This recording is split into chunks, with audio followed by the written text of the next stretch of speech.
So can we talk a little bit about how you have become, in a way, the most effective, the most visible face of India's message on Operation Sindoor, traveling all around the world, first as a member of leading an all-party delegation, and then to all of these other countries, speaking in French in Moscow. I mean, I don't know what you've been up to, but how did you, yeah, we have some pictures of Shashi hitting, not even the pavement, but I don't even know what to call the air equivalent of the pavement. But my question to you is, you're an opposition member of parliament, and you have become India's and the government's most effective ambassador. Can you make sense of this? Well, you're very kind to say that. I wouldn't claim such a label for myself. But as far as the opposition is concerned, don't forget that when Pahalgam happened, all the parties in the country rallied behind the government and behind, when Sindoor happened, behind the armed forces. And that, therefore, was my cue. I mean, that there was no real difference. We've often taken the view that our political differences have to stop at the borders. And I think that that's pretty much been my approach as well.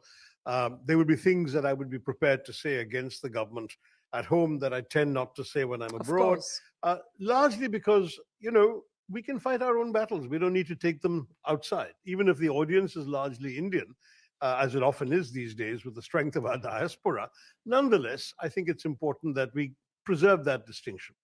Secondly, I've always been an advocate of bipartisanship in foreign policy. When I first became chairman of the Parliamentary Standing Committee on Foreign Affairs, External Affairs, back in 2014, I said that, as far as I'm concerned, there's no such thing as a BJP foreign policy or a Congress foreign policy. There's only Indian foreign policy and Indian national interests.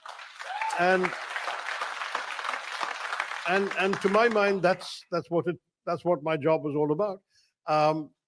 I'm back in the saddle as chairman of the committee again now, but I don't think it was particularly because of a position in that committee that I was asked to go.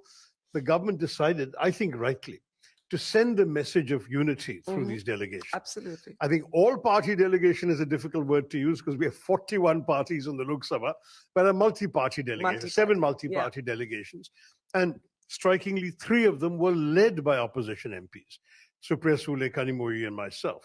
And I think all of that sends a good message to the outside world that this is not a party political effort. This is a national Indian message. And I think it went across very well in that way. And well done. And I completely agree with you. But you know what? A lot of people, and I totally take the point, I'm not sort of trying to bring politics here, that this was about India. This wasn't about party A, party B, government X and opposition Y. But a lot of people want to know what Shashi Tharoor will do next. And the reason we're bringing this up is you had a very cryptic post on social media. You had a little sort of slide, graphic slide, and it said you don't need anyone's permission to fly. Are you flying the coop? Are you leaving the Congress? No. And if not, why not? Because listen, they don't seem to appreciate you. Number one, there's no point in issuing a tweet if the tweet can't speak for itself. So it did speak for itself. Exactly. I'm not amplifying. It said you are not going to seek the permission or the consent of people to be yourself. That's what I understood it to be. But that's always been the case with me, Barkha. Hasn't that been a problem for very many people for a very long time? It's both your most strong trait and gets you into trouble in politics sometimes. I suppose that's partially true. I mean, one of the challenges of our system is indeed that we are very heavily linked to party process. It's a feature of the parliamentary system, but even within, say, the British parliamentary system here, individual MPs have far more more sort of space to take positions. Flexibility, to take their own positions. And you may remember that when they were discussing in Parliament the question of going to war over Iraq, not only members of the ruling party of the government, but even ministers dissented from the government's position. If I remember right, Robin Cook, I think, was the foreign secretary who objected to his own government's decision to go to war. So these things are possible in Britain. They're not in the Indian ethos. And perhaps that's partially one of the specific challenges we all have. And in any party, it's not about my party alone. In any party, you're supposed to sort of rigidly stick to a line, and that line is determined, unfortunately, by processes that are often considered opaque, even within those parties. And so at the end of the day, if you have a mind of your own, it becomes, you either have to stifle it, or if you're lucky, it happens to be exactly the view that your party is taking, and you go along with it. So Uh, at the moment, At the moment, on you're not Sindhu, stifling yourself? no, listen, I was given, as these other opposition MPs also were, a mission on behalf of the country. This And I panel is called Man fulfilled on a that Mission. to the best of my ability, and that's exactly what I went to do. And I must say that the message was well received wherever we went. Absolutely. And therefore, my question, and this is really a genuine question. When I met you in Thiruvananthapuram in the assembly election, you were on the in the Lok Sabha election, and you were on the campaign trail.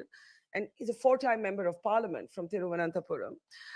You said at that time, I said, what next? And you said, well, you know what? I don't know, but like the only next thing left to be is Kerala Chief Minister. We were chatting at that time, on record. I'm not quoting from a secret conversation. Sounds like you might. No, I have the camera clip. Then, now everybody says, hey, why can't Shashi just be like, no offense to Mr. Jaishankar, but foreign minister? No, first of all, there's no vacancy. But if there were a vacancy, if there were a reshuffle. Look, first of all, as you all know, I mean, our system doesn't really make that kind of possibility terribly likely.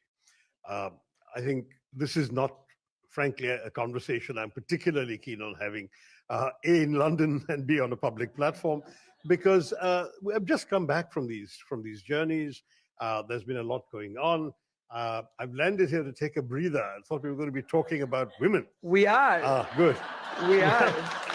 So let's talk about a woman foreign minister. And men.